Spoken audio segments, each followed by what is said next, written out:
Good evening, everybody, and welcome to episode 2 of the 72 review.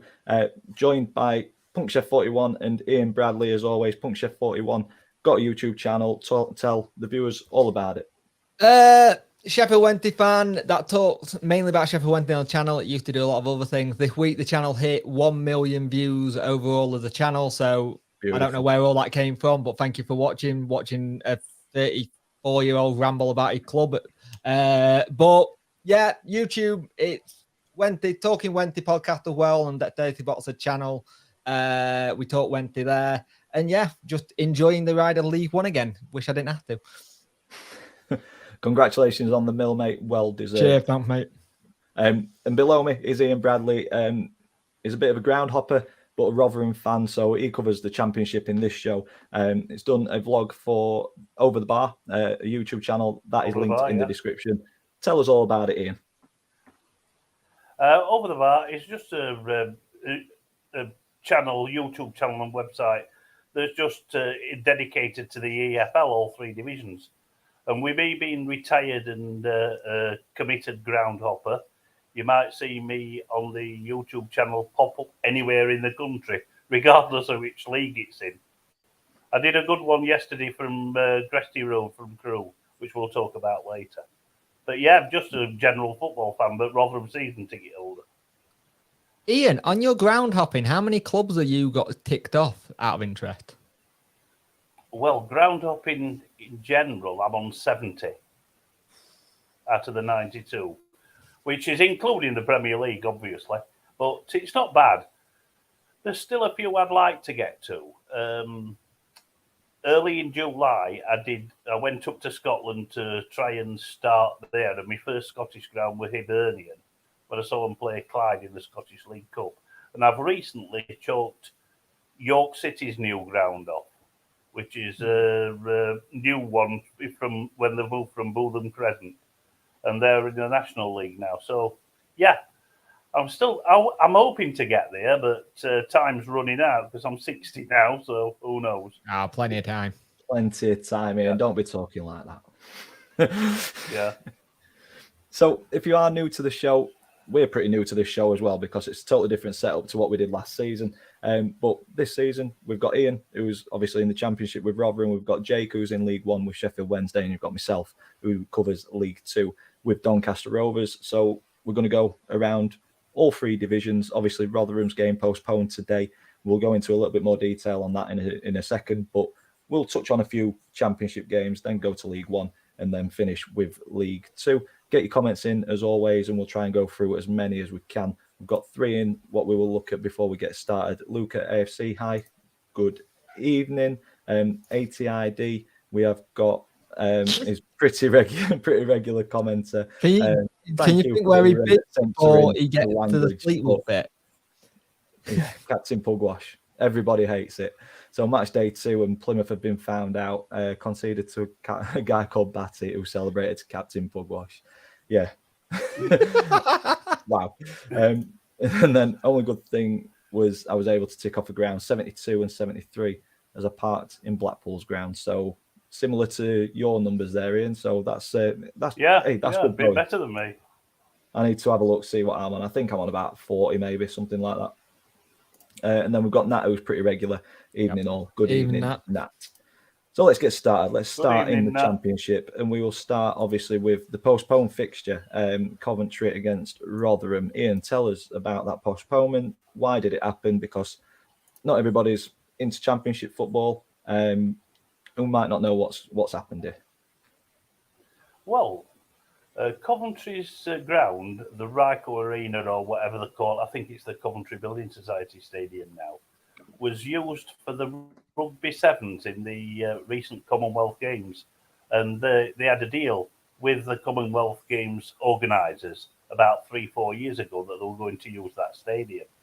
So it was an ironclad, legally binding agreement that both Coventry City or Wasps, who owned the ground, Wasp Rugby Club, who owned the ground, couldn't do anything about. Unfortunately, the pitch cut up to a horrible state, and it really was unplayable. The referee just took one look at it at 6 o'clock last night and said, nobody's playing on there, especially not Championship standard players. It's a shame that the two clubs couldn't have reversed the fixture and had it at New York Stadium, and we could have gone to Coventry later on in the season. I don't know why that didn't come off. It would have been an acceptable compromise, but I should imagine organising match days at short notice, the staff, the stewarding might have been a problem. But yeah, I think you've got to agree with the postponement, because if you see the state of the pitch on on Twitter, on Facebook, they've all showed you what the pitch is like, and it really is unplayable, which is incredible for August. But it's just one of those things that you've just got to put down to experience, and we'll probably go to Coventry in sleet in December instead. The pitch will probably be just as bad. Yeah. You know what it's like with... Yeah. Yeah, I think it was unplayable, but like you say, potentially it's everything surrounding a match day. Like you say, stewarding, policing, catering, a little bit too short notice to have it flipped around, and unfortunately, it's a game that's been postponed so early on. But did you agree with those win probabilities? Coventry 55%, Rotherham 19%, and a draw at 26%. To be honest with you, I mean, we put a decent performance up last Saturday against Swansea in a 1-1 draw. I was quite confident of actually getting at least, a point there, because early season, new players in both sides bedding in. I don't think Coventry are quite as strong this season as probably they were last season. That's open to debate, but I was hoping that we could get at least a draw out of that. So, no, I don't agree with it. But it would have been a tough game, and it will be when we play them again, obviously. Yeah. Yeah, definitely. So let's move on to a game which did happen. You wanted to go through Birmingham Huddersfield, weren't it? Yeah, so Birmingham's early season surprised me, to be quite honest. Yeah, sorry. Birmingham's early seasons surprised me, as indeed Huddersfield's lack of form. Birmingham didn't just shade this, dominated it. Huddersfield came to it after Danny Ward scored their goal, but I think it was a deserved win for the Blues.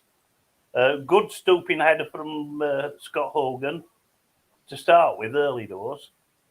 And then a bit of a scramble, 3 or 4 shots, and then the guy whose name I can't pronounce hit the second one in before half-time. So, yeah, a deserved win for Birmingham. And they're playing quite good football these days. And like you say, it's been a bit of a surprise, because a lot of people with Birmingham's off-field problems thought that that may filter onto the field, and if anything, they're using it to their advantage by the looks of it. Siege mentality, I think. But it's working for them, definitely. At the moment. But it's only 2 games in, as we said. I do worry for Huddersfield, though. They do look like they're lacking something, kind of thing. I don't know what it is, but they're lacking something. And it's going to be a big ask for them to try and repeat what they did last season. Yeah. They were tipped to go down last season, weren't they? Yeah. And they did very well, did exceptionally well. So, yeah, it's going to be a tough one this season. Probably a tougher division than what it was last year. Even though I do like the housery of the Nottingham Forest owner hiring Huddersfield ex-manager to go manage Olympiacos. I think that's awesome. So moving on to the next game, one to touch on, Burnley against Luton. Burnley finding it a little bit tough in the Championship in the first couple of games, but Josh Brownhill, worth mentioning in this one for an absolute superb finish. Lovely curling shot from the edge of the box. Thoughts on Burnley as a whole? Burnley are a team right now that are in this transition. They've been so used to having that Sean Dyche style of football, and under Vincent Kompany, they're going to be flowing. They're going to pass the ball around a little bit more. They've got more transfers in than they've ever got in before as well, so Burnley fans are happy about that. It's an interesting one with Burnley because it's a new project, but it's a project where I think it'll work. I think they were due a new style of football. It was only so much you could do with that style of football. It would have kept them in the Prem. I still think it would have kept them in the Prem, and then you could have gone and got Vincent Kompany to redo that style after that. But it's going to be interesting to see how it goes and how everything is lining up. But they're looking interesting prospect at the minute. Yeah, I agree. A couple of comments have come in. We've got Lewis. Good evening, everyone. Good evening, Lewis. And then Marvin James. Are they not responding to comments? Yeah, we are. Get them in. Onto the. We'll answer anything. Well, we'll try. Yeah. Onto another worldie of a goal. Tom Ince. Yeah. Ian, talk us through this goal for Reading. Oh no! Wonderful strike. Cardiff started well. O'Dowda put them in front, and they've got a really completely different squad there this season.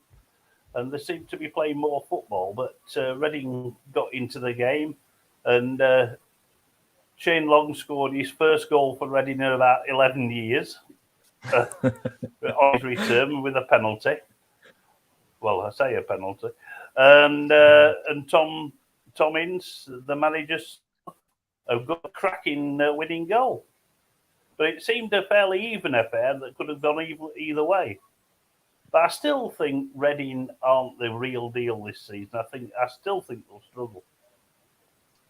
I don't know why. I think it might be the financial restrictions that they might be put under, but I can't see them Reading trouble in the top half of the table, let's say.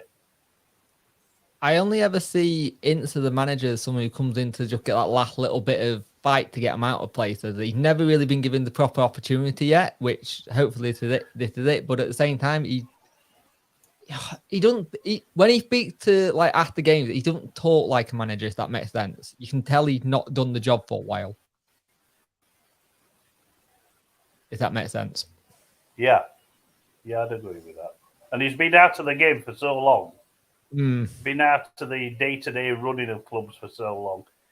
It could work, You never know. Only time will tell with that one, I think. But I think I'm on the same page as you, Ian. I think they will struggle as the season goes on. But football's a funny old sport, isn't it? Yep, it is.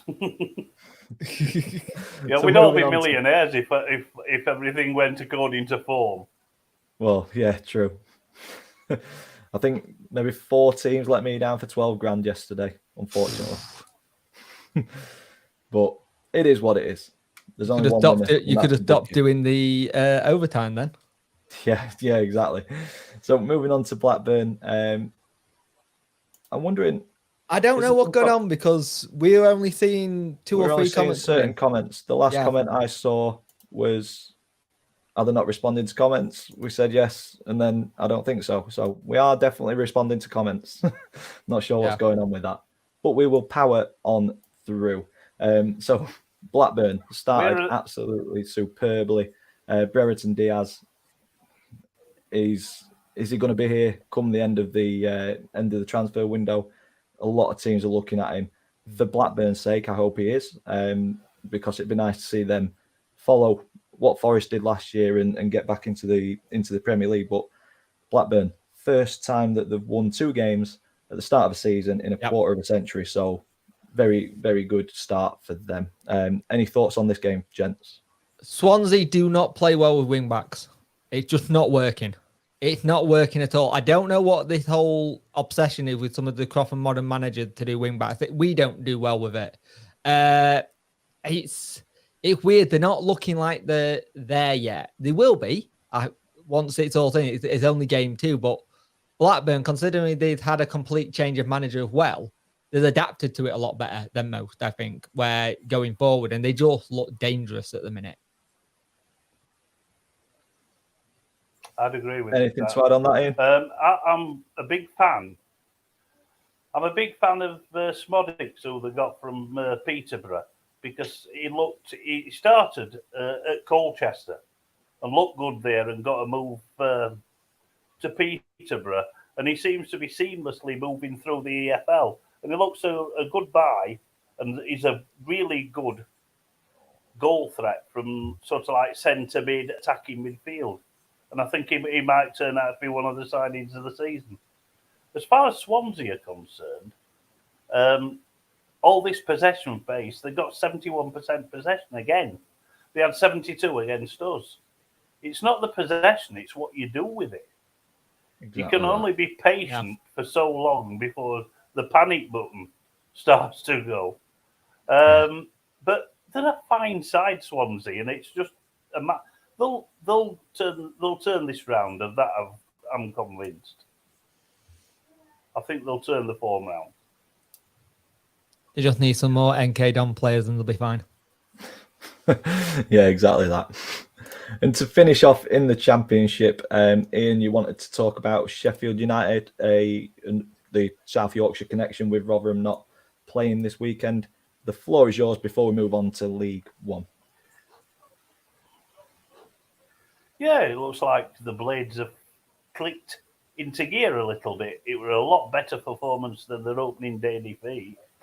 And just look good. Going forward, they look dangerous. A couple of decent strikes for the goals in the first half. Millwall just couldn't do anything in the final third. The Blades' defence looked solid, and one win of the defeat, and the Blades will be up there. There will be. I'd tip Blades for top 6.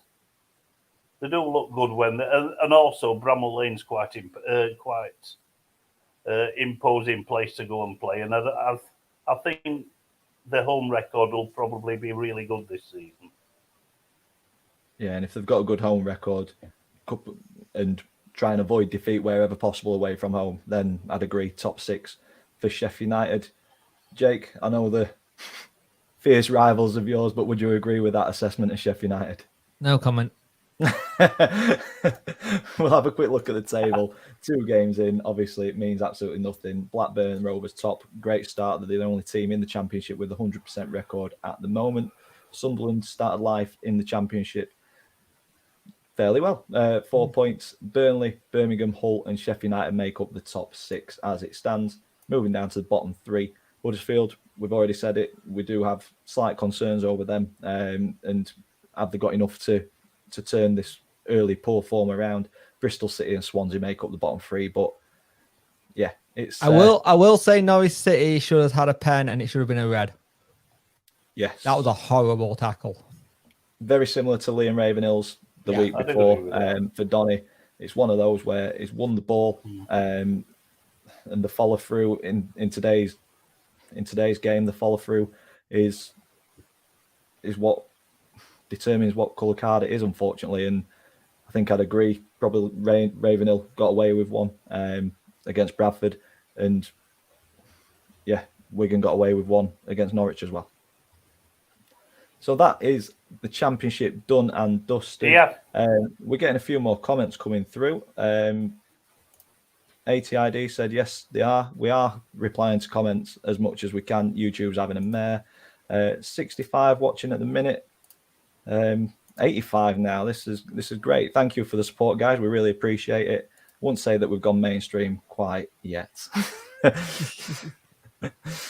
But yeah, thank you for the support. It does mean a lot. We're just a couple of lads who love talking about football, and we want people to be involved as well. So get your comments in, and obviously if YouTube pulls its finger out, we will see them. Moving on to League One. This is where Punk Chef 41 comes in. MK Dons against Sheffield Wednesday. Jonathan Harris, he's a regular watcher and a good friend of ours. Yeah. MK Dons fan, not too happy this weekend, but I've got to say, travelling support from Chef Wednesday, absolutely superb. If you've not seen the pictures on Twitter, I'll try and retweet one after the show. We Fantastic don't support. travel light, let's put it that way. We always wherever we go, and we're loud. But yeah, Jake, MK Dons Sheffield Wednesday, floor's all yours, mate. First couple of minutes in the game, 10, 20 minutes, we were really good. We keep having this thing where we start off really well, but they had a great opportunity to go 1-0 up, and it was a good little bit of a save by Stockdale. I'll admit, right now, in the review I did for it, I said it was a penalty. Watching it back, we bought one. It is one of those things, the EFL referees, the NAF, they're not worth it at times, but we definitely bought one. It was outside. But if the shoe was on the other foot, you'd be saying we got a penalty. So that was the thing. We put it away. It was good.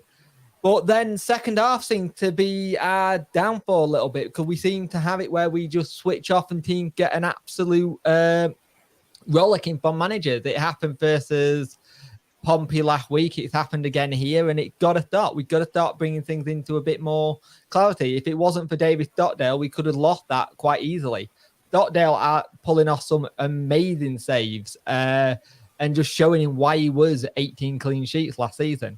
The big blow for us was Femi Wu going off injured. He left the game on crutches with a knee brace on, so I don't know how serious that is, but you're leaving a game with a knee brace on, that sounds like you're probably out for a very long time. Barry Bannon went off with a little knock as well, but I think he'll be fine. We're not going to play many players that played in this game on Wednesday night. And Michael Smith at the minute still not fit yet. He's still got a bit of a knock. Been speaking to some Rotherham fans actually, and did he actually have a broken toe most of the back end of last season? Because if that's the case, we got a crock on our hands from you. For the last couple of months of the season, he was playing with his toe strapped up. It was his big toe, and he had actually fractured it. But he played on, and it was still as effective. But I should imagine the increase in wages sort of like has tempered the pain somewhat. So I'm quite surprised he's out injured. The thing is, Darren Moore's not a big fan of giving players injections. He likes it to all heal naturally. We had the similar thing with Lee Gregory last season. Lee Gregory wanted to have the injections and play, and Darren just let it heal, and we'll just get you in when you're ready. But good win. We bought one, but that's the game kind of thing. It could be next week. We have it completely different. It's a different thing. But MK Don do look. They're not the same team they were last season. I'll admit that, but they're still going to be up there once they start gelling, I think.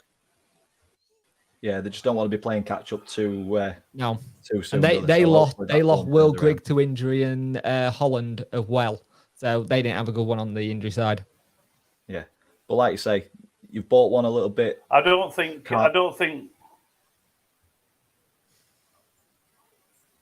on in. I don't think Liam Manning will abandon his footballing principles, because he tried. The MK Dons do try to play football the right way, through the thirds, and I can't see Manning abandoning those principles. I think MK will be okay once the first wing gets through. I think they'll. Yeah, I agree with that. But yeah, just keep an eye on this, Wednesday fans, because football generally has a way of karma coming back the backside. Yeah, but I'll get on to football and karma when we talk about the Rovers a little bit later on. A couple more comments have come in.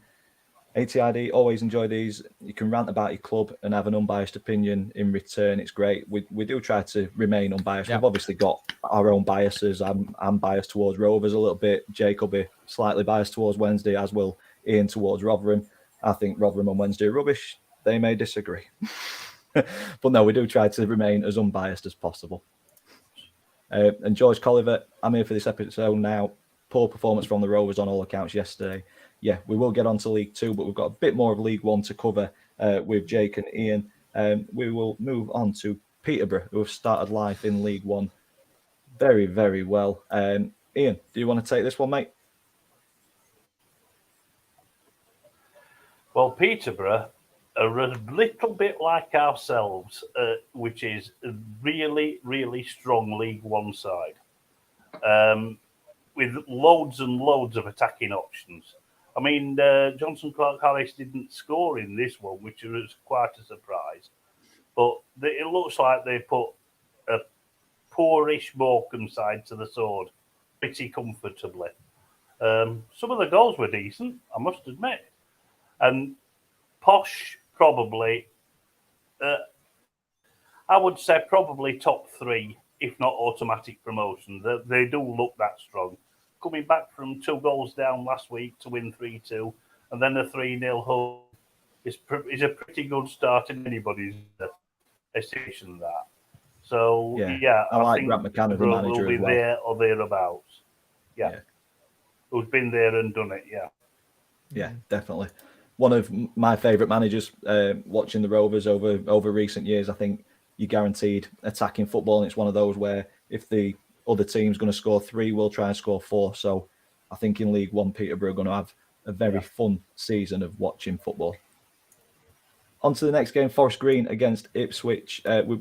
If you're new to the show, we don't go through every single game. We've just picked a few highlights out of each league, so it doesn't go on for about 4 hours. But all the results are scrolling along the bottom. I have swapped it around this week. I forgot last week. But moving on to Forest Green, Jake, mightily unlucky, and they've started pretty well in League One. Yeah, it's Ipswich. Fair play to them, they put them to the sword, but Forest Green in that second half looked great. But Ipswich Town, they just played some really nice football. They're carrying on from where they were last season. I will admit, Mosley's goal was an absolute stunner. He knows where the back of the net is, that kid, and he just takes aim from wherever. Ladapo nearly got a goal in that one as well, early doors.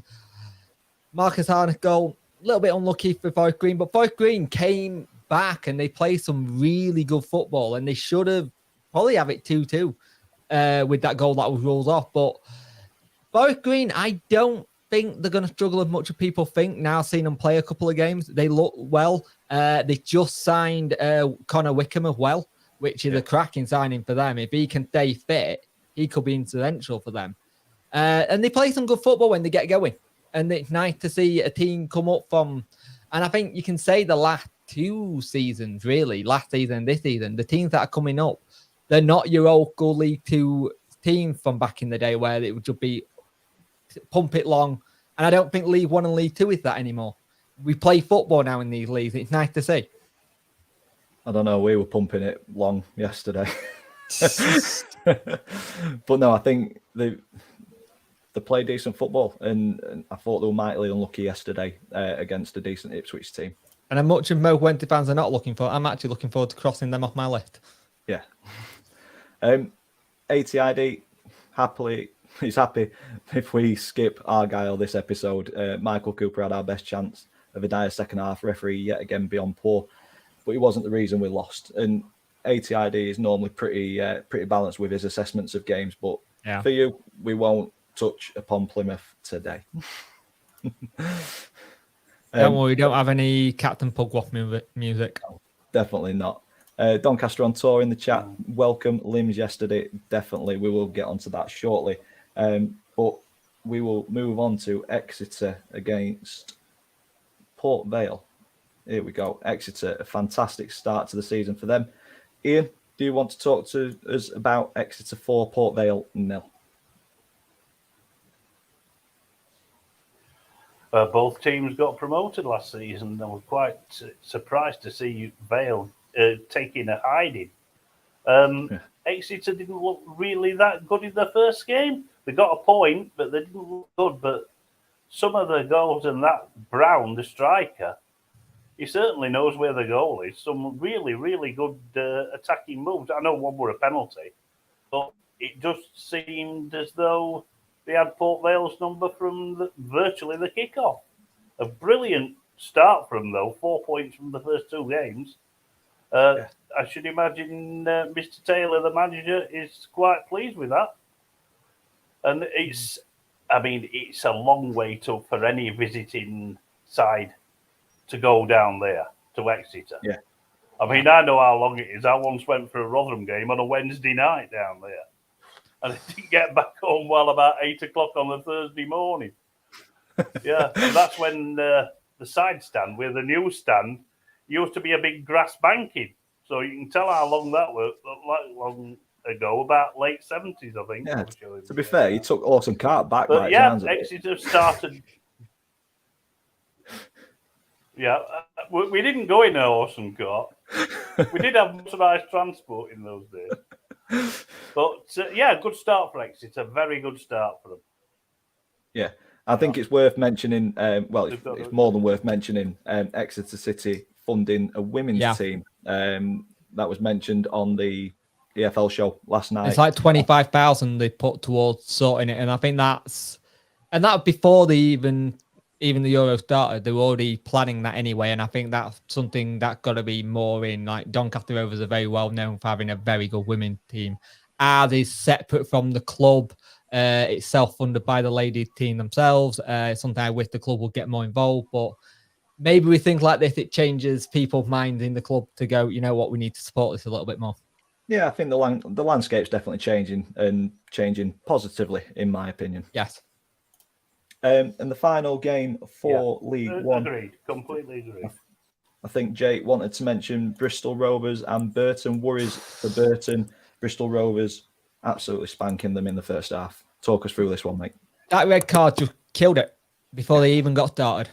It's an absolutely fantastic free kick, and Bristol Rovers just went into another gear. They saw that they could get into open faces. Jane Connolly, Aaron Collins, just having their way with them. And Burton, I really worry for right now because they've not started well. Yes, I know it's 2 games, but normally there's a team when it's Hasselbank, when he gets them set up, they're defensively strong. They're a little bit more organised in midfield. They just look all over the place. It looks like their pre-season been on a piss up to Benidorm and they come back to play some games. They don't look great at the minute. And that's very unlike a Jimmy Floyd Hasselbank team. They weren't a team that would get like silly red cards like this. And I know it's early door, but fair credit to Bristol Rovers. They put them to the sword and they should have been about 7-0 up by half time. They looked superb. There we go. Bristol Rovers, superb. Burton, we worry for you. Before we move on to League Two and Doncaster Rovers, we will look at the league table. Peterborough, the only team in League One with a 100% record. It was Blackburn in the Championship. There's 5 in League Two with a 100% record at the minute, but Peterborough started superbly. 3 goals in both games, 2 goals conceded. Looking decent for possibly automatic, but it is early days. Exeter in second. Bolton, Sheff Wednesday, Charlton and Accrington make up the playoffs. Ipswich just outside with Bristol Rovers. But the bottom 3, Burton, MK Dons, Cheltenham. Bottom 4 in League One, sorry. Burton, MK Dons, Cheltenham and Morecambe. Can we also just talk about that Shrewsbury sending off? Because that was the best sending off I've seen in a while. Was that like the double yellow card? Yeah, you got there's your yellow card for pushing him, there's your yellow card for dissent, and there's your red card. Off you go. Yeah. Fantastic. At least it's taken the shine off of Tomlin's last week. Yeah. Some crazy red card. You set a bar now. Yeah. That's the thing. You set a bar. Who can have the most crazy red card? Yeah. ATID back in the chat. Burnley only 6 points this year. They're coming against Argyle. I can just feel it. It can't be that bad, surely. Where are I? You're 12. It's not. You're fine, mate. You'll be fine. 3 points. Argyle will be fine. Yeah, it's early days. Doncaster on tour asked if I'm going to Wimbledon. Unfortunately not. Well, I say I'm not. Possibly. We will see. And then we've got Ewan. Didn't go to the game yesterday. I was at work, but I've been told we're awful. Should have been 3-0 down at half time. Are you worried, or do you think it's still too early to be worrying? So I think that leads us on to League Two pretty well. And Doncaster Rovers against Sutton, 2-1, but that does not tell the story. As Ewan's just said, first 15 minutes, I thought we played okay, moved the ball around all right. We were moving through the thirds, but then as soon as Donovan Wilson scored, the tide just turned and we started to lose the midfield battle. And in fairness, Sutton should have been 3 or 4 up. There was a header back which just went past the post. It was just a big punt forward from Sutton's keeper. Lack of communication between Mitchell and Olowu. Olowu's headed it, and it's just gone past Mitchell, and luckily the wrong side or the right side of the post for us.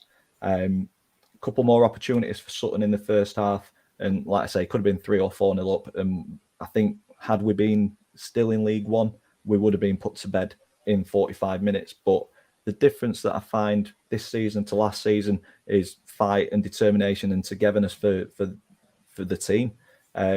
Kept on going until the end. and George Miller on the 92nd minute managed to get his header on target and in the back of the net. And I thought, we've robbed a point here. I'll take it. It's been a very poor performance for the 90. I'll take a point. And then 2 minutes later, Clayton's played the ball forward. Miller's tried to chest it into his path, but he's mischested it, and it's gone it's happened to be a really good assist to Kieran Agard, who's wide open in the middle of the 18-yard box, who very calm and collected to say that it's the 94th minute, basically the last kick of the game. Just slots it in to make it 2-1. And somebody, I think it was Donny on tour, said earlier, absolute limbs. Everybody went crazy. If you've not seen my vlog, I think the ground was shaking. I've got my camera on like a little grab pod on a rail.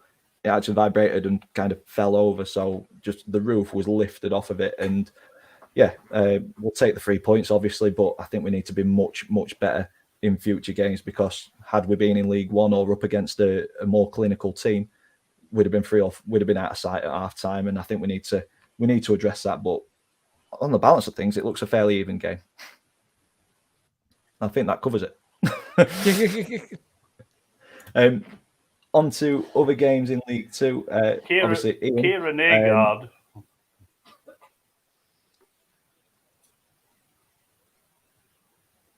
Go on, mate. Kieran Agard's goal just put me in what he was doing for us 10 years ago, when he was at the partnership with Alex Ravel in our League Two promotion season. He got 26 goals that season.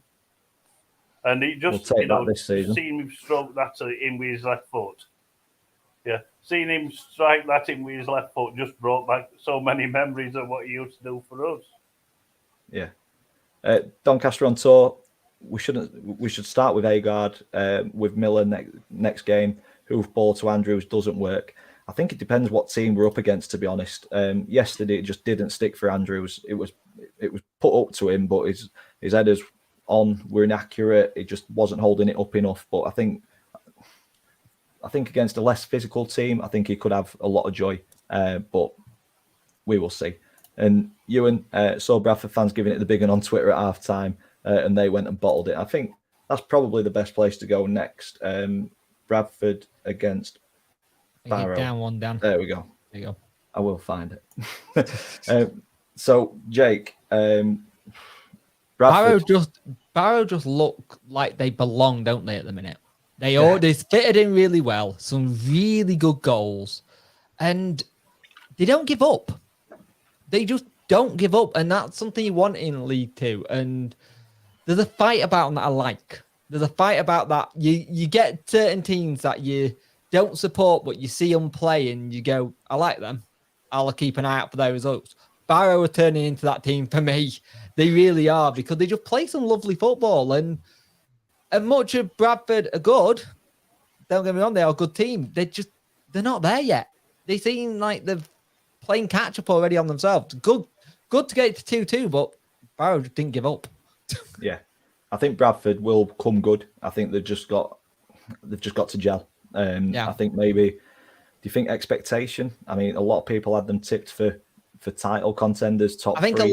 a lot of it's more due to who the manager is, not about the team. That's my issue.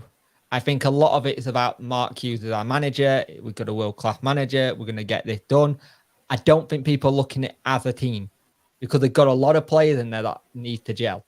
And we know what Mark Hughes is like. If it doesn't start going well, it goes wrong very quickly. And if it starts going wrong in League Two, you plummet quickly. Yeah. And that's what they've got to be scared of. I think they'll be okay, though. I do. They looked a decent team against us in the first weekend. They're just lacking that cutting edge. And I know I'm saying that it's only game 2, but it just you go from history on some managers, and Mark Hughes does have a habit of, if it goes wrong, it goes spectacularly wrong. But yeah, definitely Barrow, one to keep an eye on. A fantastic result for them. We mentioned at the start of the video, Ian does some vlogs. He's a bit of a groundhopper. If you've come onto the stream late, bit of a groundhopper. Yesterday, he did a vlog for Over the Bar. Link will be in the description down below, as will Jake's YouTube channel as well. Head over to him, subscribe to both. Ian, you were at Crewe against Harrogate. Harrogate did very well in the first weekend of the campaign. Tell us about this one. Surprise, really. For 44 minutes, it was quite even. Both teams having sort of like half chances. And then Crewe got a couple of corners, a couple of unmarked headers in, and really bad defending from Harrogate. But in the second half, Crewe just really looked comfortable. And they've been probably 4 or 5 by the end of the game. Baker Richardson, who I think he was making his first appearance. Well, no, sorry, he came on a sub. And he just knocked another one in from a rebound when the keeper parried it. And Crewe looked really, really good. Defensively, looked a lot better than they did last season. The new manager, Alex Morris, seems to have installed some defensive steel. McDonald and Offord, who were the centre-backs, just didn't look troubled all day. And I was very impressed with them. And 6 points out of 6, you couldn't wish for a better start. I think they'll do well this season. Probably not automatics, but who knows? It's only 2 games in. You can only beat what's put in front of you. But Harrogate looked jaded in the second half. They didn't put up a bad show in the first half, but second half they just looked a little bit jaded. And it was thoroughly deserved 3 points for Alex. Yeah, looking so early on, I think I've massively underestimated Crewe in my predictions. I think I had them in the bottom 2. Yeah, massively underestimated them. I think they were cut adrift in League One last season. They go through these kind of periods of rebuilding. Their academy's decent. They bring youngsters through. And then I think this squad was just a shadow of what got them up previously. But yeah, they're proving me wrong, and I don't mind being proven wrong at all. Great start for Crewe. Next up, I think we will head to Stevenage against Stockport. Jake, the red card turned this game on its head. It just really did, didn't it? Stockport were looking okay for most of that game, and then Stevenage just red. It's the thing this weekend have been whatever team that got the red card, they hasn't seemed to have that grit where you tend to play better with being with 10 men. It seemed to be that early pre-season kind of, it's a red card, everyone's on you. And I've noticed from this week and last week, discipline this season so far going forward in the last 2 games, there've been a lot of red cards. Like Wednesday, we're averaging 10 yellow cards already in 2 games. So it's interesting watching how people are playing. But good win for Stevenage. They are a good team. They are playing some good football. They got it. It's the thing. Stockport got it back, but they just kept on playing, didn't they? They just didn't want to give up. And four shot, 2 on target. You're thinking probably not going to be their day. But Stevenage, as soon as that red card happened, it was done. It changed it all, didn't it? Yeah. I think for the penalty as well, and then absolute heartbreak, 95th minute to win it. Yeah.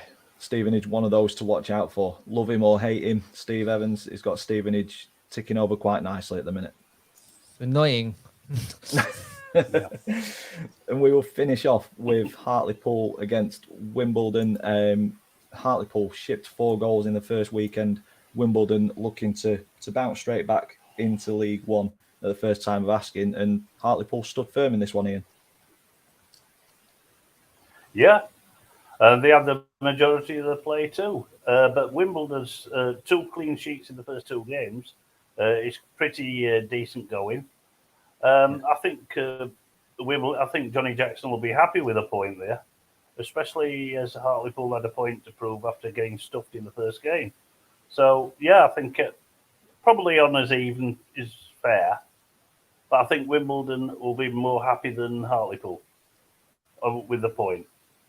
Yeah, I'd agree with that. And I think it's going to be a tough test next Saturday for the Rovers. Last time we faced them, finished 2-2 and we went 2-0 down. So, like you say, 2 clean sheets in the first 2 games. It'll be interesting to see how we fare against them next Saturday. And before we finish off, we will have a quick look at the table. And as I said, 5 teams on 100% record at the minute. We've got Walsall, Crewe, Leyton Orient, Barrow and Stevenage started superbly well. Wimbledon, Salford, Northampton, Carlisle, Donny yet to be beaten. And then the bottom 2, Crawley and Tranmere. I think we're going to talk next week about Crawley and crypto. We mentioned it before the stream started with Barnsley's shirt sponsor. So I'm conscious that we're at 45 minutes. So we'll probably leave that conversation till next week. So if you are watching and you've got interest in that topic, please do come back next week, because I'm sure we'll have a conversation about crypto and NFTs and all that goes with it. But yeah, that takes us to the end of this episode. Thank you for watching. I think we've peaked at about 160 viewers, so thank you very, very much. Like I said earlier, we're just three blokes who like to talk football, and we hope that you enjoyed listening to us ramble on about everything EFL. A big thank you to PunkChef41 and Ian for joining me this evening. As always, please go ahead and subscribe to PunkChef41 and Over the Bar to see Ian's content as well. If you haven't subscribed to me, please do so. And all that's left for me to say is thank you for watching, and we will see you in the next one.